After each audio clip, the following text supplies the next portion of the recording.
Olá, CNJ, 3 letras que são referência no judiciário brasileiro. Aperfeiçoar o trabalho do sistema de justiça, principalmente no que diz respeito ao controle e à transparência administrativa. 100 milhões de ações em tramitação no país. Qual o caminho para agilizar a solução de tantos litígios? Você vai ter que adotar técnicas, por exemplo, primeiro, as pessoas satisfazendo espontaneamente os seus direitos. Ou seja, eu tenho meus direitos, mas eu também tenho as minhas obrigações. Eu tenho que cumprir com os meus deveres. Um olhar voltado para a sociedade e a sua evolução. Programas que resultam em mais cidadania. Nós temos que devolver, em certa medida, para a sociedade essa capacidade de dialogar. 15 conselheiros. Quem são, como é a escolha e qual o trabalho dessas pessoas. Aqui no estúdio, uma entrevista com 2 representantes do CNJ. É agora no Justiça para Todos, que está só começando.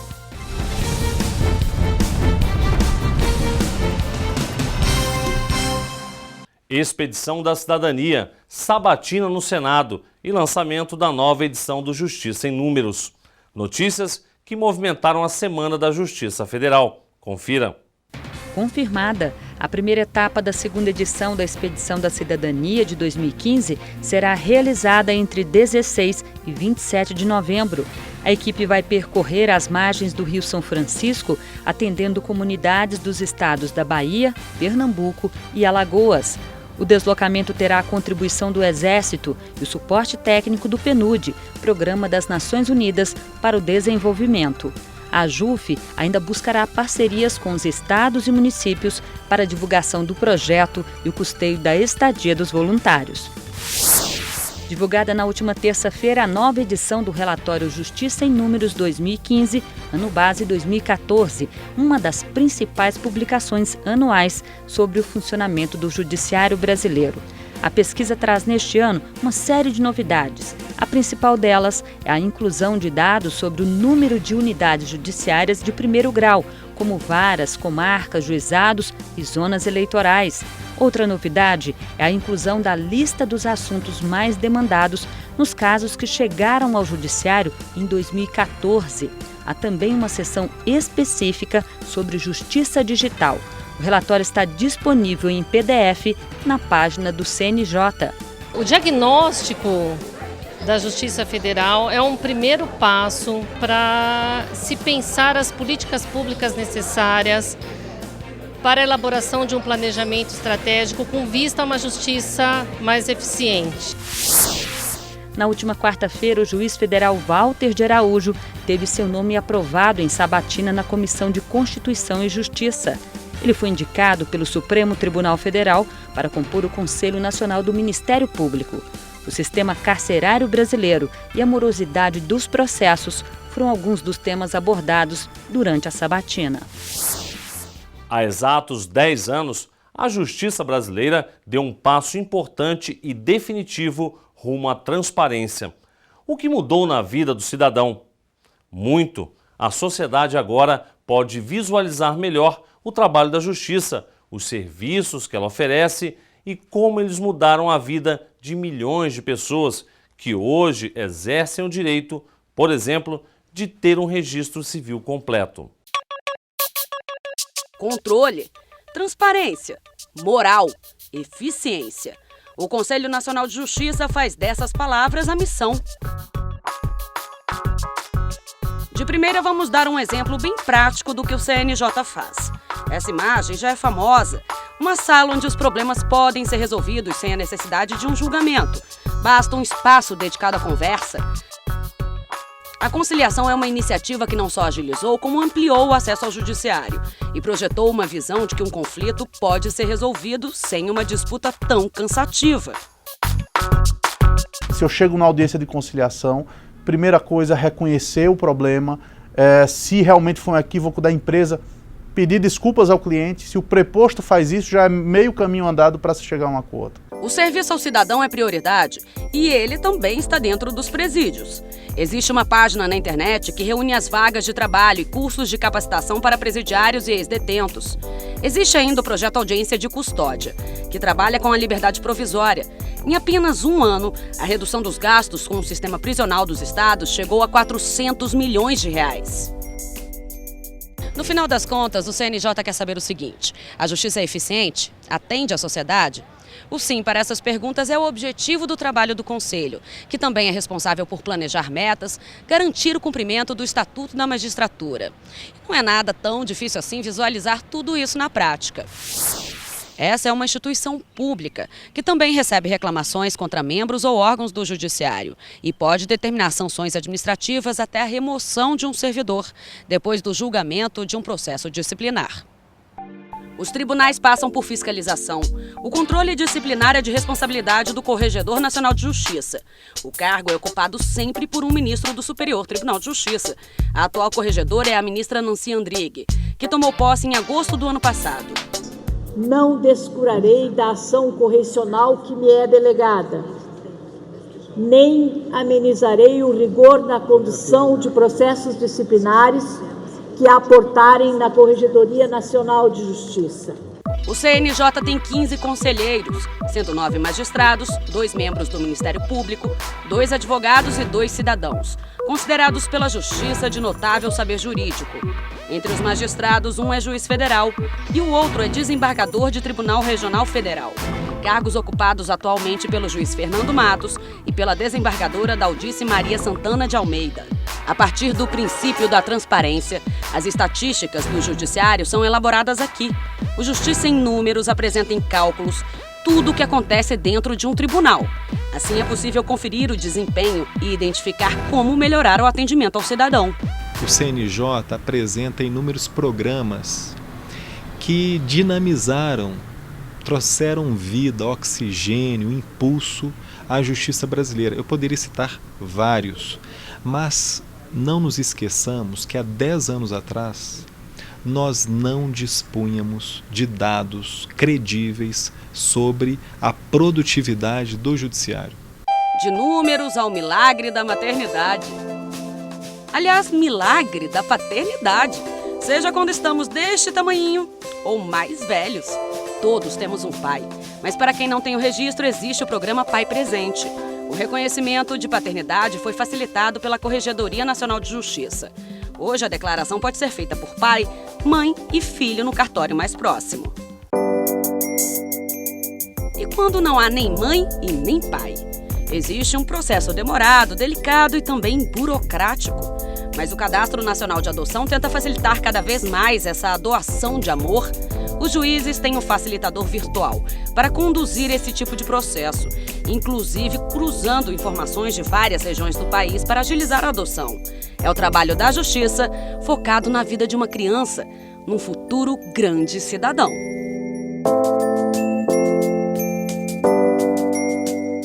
E veja a seguir uma entrevista com a conselheira do CNJ, a desembargadora federal Daldice Santana. Em instantes, não saia daí.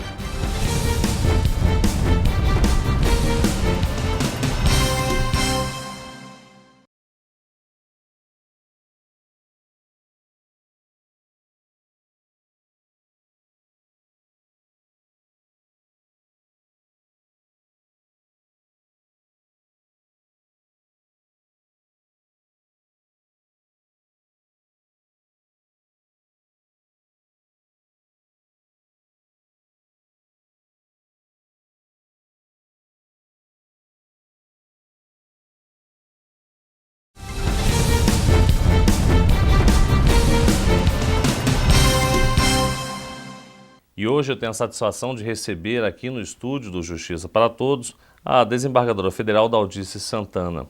A desembargadora Daldice Maria Santana de Almeida nasceu na Bahia. Tem várias especializações em Direito Constitucional aplicado pela Escola de Magistrados da Justiça Federal da Terceira Região, Direito Público, Direito Administrativo e Processo Civil. Atualmente é conselheira do CNJ e há 5 anos, desembargadora federal do TRF da Terceira Região. Daldice Maria Santana de Almeida foi juíza federal titular da Primeira Vara Federal de Santos, coordenadora do Programa de Conciliação da Terceira Região, juíza federal coordenadora administrativa da Subseção Judiciária de Bauru, procuradora da Fazenda do Estado da Bahia e tem várias publicações sobre a conciliação no Judiciário. Doutora Daldice, muito obrigado pela presença da senhora aqui no Justiça para Todos. Obrigado pela oportunidade. Doutora Daldice, o Conselho Nacional de Justiça completa neste ano 10 anos de sua instalação. A senhora acredita que o Conselho já mostrou a que veio ou ainda precisa ainda corrigir muito seus rumos e aprimorar muita coisa? Eu acredito que não dá mais para a sociedade viver sem o CNJ. Né? Para o Poder Judiciário, para nós também, como membro do Poder Judiciário, é importante que dê essa coesão de planejamento para que ganhamos eficiência. Ter um órgão que una todos os mais diferentes segmentos da justiça e dali trace planos, planeje a sua atuação, é algo impensável hoje não ter esse órgão.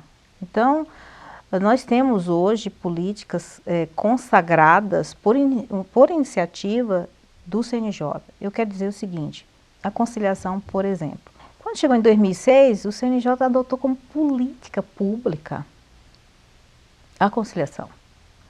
Isso fez com que legitimou a atuação de quem fazia. Né? Ele legitimou, ele ampliou e digamos assim, divulgou. Né?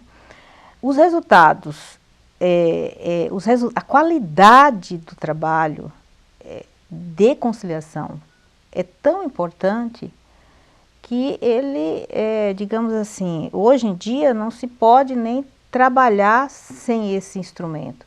E a senhora acha que tanto a mediação quanto a conciliação são instrumentos importantes e eficientes para diminuir a litigiosidade e desafogar o Poder Judiciário? Eu não tenho a menor dúvida. Nas relações humanas, naturalmente você pode se desentender com o outro, mas às vezes até é um erro de você me compreender mal ou receber mal a minha ação. E aí, o que acontece? Se eu tenho um órgão do judiciário que tira essa dúvida, que passa essa informação, ele não precisa procurar advogado.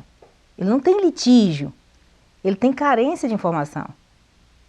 E o judiciário pode fornecer isso. Tanto é que nós estamos falando muito de conciliação, mediação, mas nós temos também o Centro de Cidadania, que pode resolver essas né, são questões, essa demanda natural do ser humano. Eu quero dizer o seguinte, que o conflito é natural. O que não é natural é a forma de resolvê-los. Nós temos que devolver, em certa medida, para a sociedade, essa capacidade de dialogar. Eu sei que aí vem a pergunta, mas resolver pontualmente os processos, cada um fazer a conciliação, não, nós precisamos mais. Nós precisamos identificar quem está gerando o conflito e por que está gerando o conflito. Por que tem tanta demanda? Nós já estávamos, quando eu estava à frente da conciliação na terceira região, eu identifiquei que algumas agências do INSS indeferiam mais benefícios do que outras. Escuta, a doença é a mesma. Por que eu dou incapacidade e aqui eu não dou incapacidade? Faltavam critérios objetivos. A doença é a mesma. Então, precisa trabalhar isso. E as perspectivas são boas daqui para frente? São boas porque agora a gente já está se falando, né, em causas e falando também em qualificar as metas, né, não só números. Obrigado. E no próximo bloco é a vez do juiz federal e conselheiro do CNJ, Fernando Matos, falar sobre os desafios de integrar o conselho. Em instantes, até já.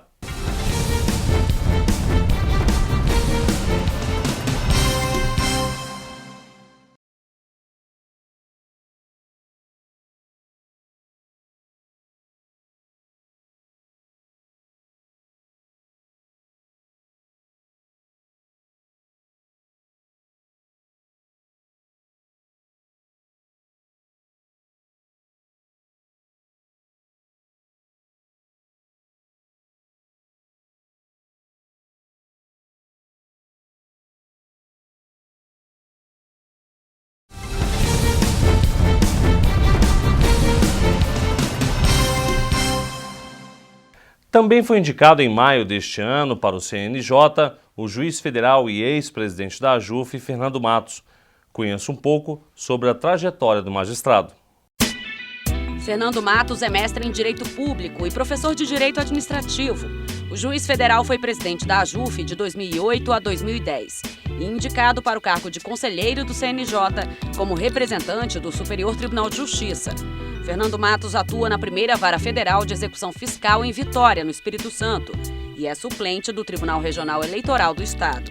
Já foi diretor do Foro da Seção Judiciária do Espírito Santo, juiz federal auxiliar do CNJ, secretário-geral adjunto e coordenador do Comitê do Fórum Nacional da Saúde. No Conselho da Justiça Federal, teve assento com direito à voz no plenário e integrou a Comissão Permanente dos Juizados Especiais Federais e o Conselho das Escolas da Magistratura Federal. O Justiça para Todos de hoje recebe em nosso estúdio o ex-presidente da Associação dos Juízes Federais do Brasil, o juiz federal Fernando Matos, que tomou posse no dia 1º de setembro como conselheiro do Conselho Nacional de Justiça. Doutor Fernando, é uma satisfação recebê-lo aqui no Justiça para Todos. Samuel, é um prazer estar aqui mais uma vez. Doutor Fernando, o Conselho Nacional de Justiça divulgou o Justiça em Números, que é uma radiografia do Poder Judiciário. De que forma essa ferramenta pode colaborar no planejamento ou na administração pelo CNJ do Poder Judiciário brasileiro? Samuel, como você disse, o Justiça em Números é uma importante radiografia do Poder Judiciário. Por quê? Porque você não consegue planejar aquilo que você não conhece. E hoje a cada ano você agrega mais funcionalidades ao Justiça em Números. Você tem a dimensão de quantos processos estão em tramitação, você tem onde esses processos se localizam, quais as matérias que são tratadas nesses processos. Então isso permite o quê? Que o CNJ adote políticas em conjunto com os tribunais para que esses processos sejam julgados num tempo mais razoável. E como é que está a Justiça Federal nessa radiografia? A Justiça Federal aparece bem. Não é? Houve um crescimento da demanda do ano passado para esse, de cerca de 20% dos casos. Ao mesmo tempo, a Justiça Federal tem investido maciçamente na virtualização, então grande parte dos processos hoje, quase 90%, já são autos virtuais na primeira instância. A Justiça Federal também ela se apresenta como um exemplo e um modelo para as demais justiças. Por quê? Porque ela já tem uma política consolidada há mais de 40 anos de valorização do primeiro grau, ou seja, mais de 80% dos recursos humanos eles estão localizados no primeiro grau. E, além de tudo, a Justiça Federal, exatamente porque tem uma política muito voltada para uma racionalização da execução fiscal, conjunto com a União e suas entidades, ela tem ainda representado uma justiça que, através dela, se arrecada mais do que ela gasta.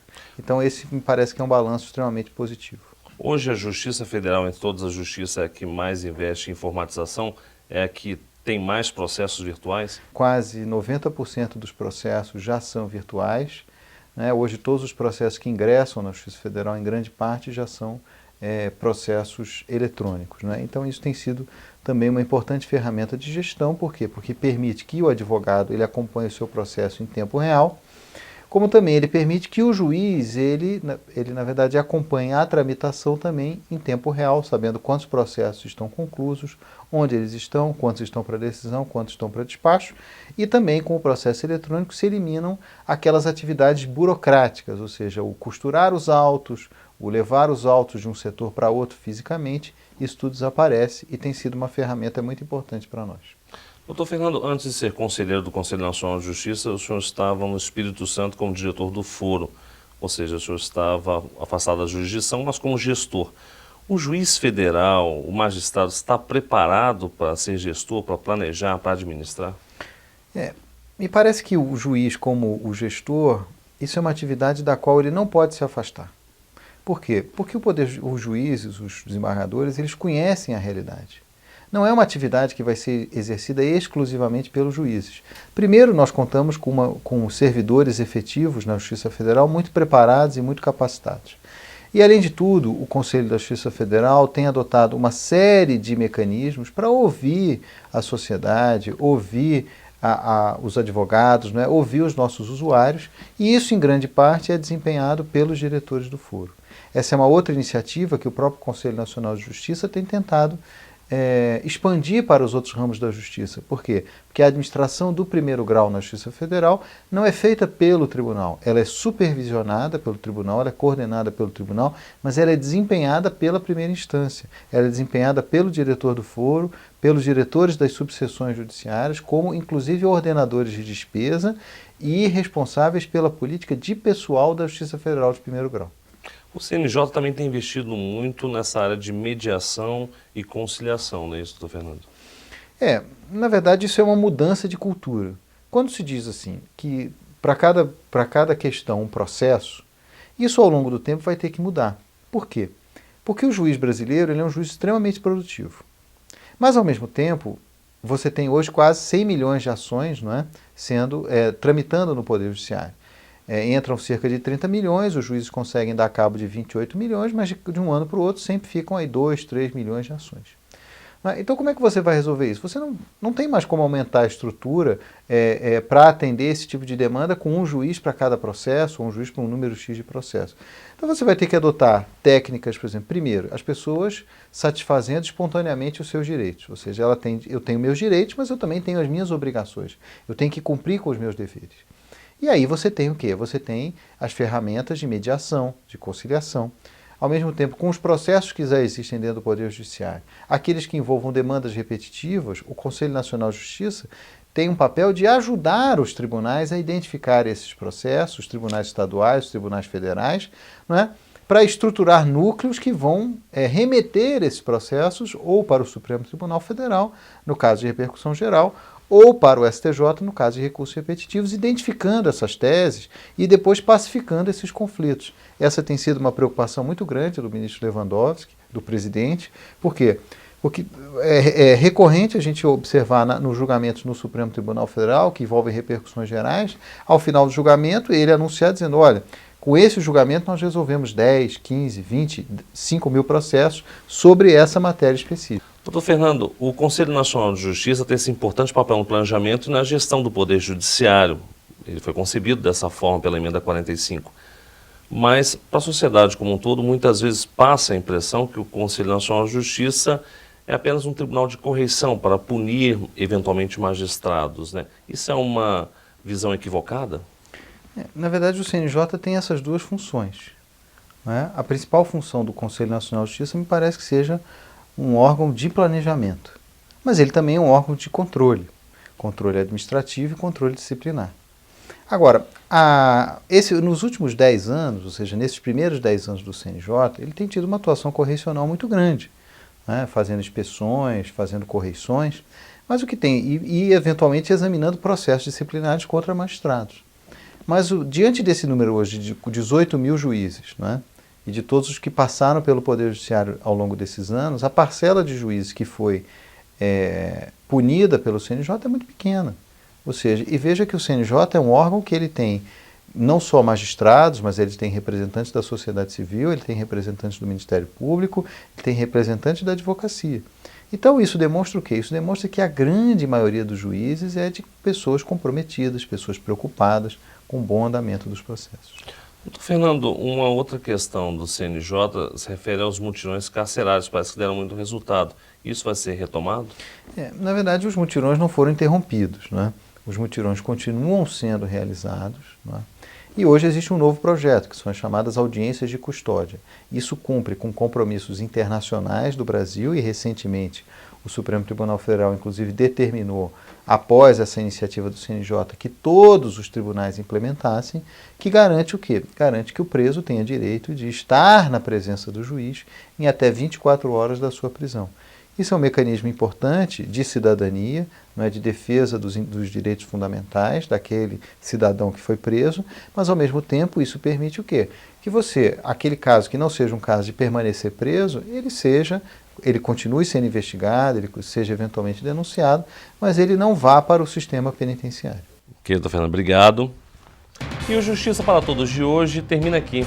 Participe enviando a sua sugestão para o e-mail imprensa@juf.org.br. Você também pode assistir ao programa pela internet, na página da JUF ou no canal da associação no endereço youtube.com/tvajuf. Obrigado pela sua companhia e até a semana que vem.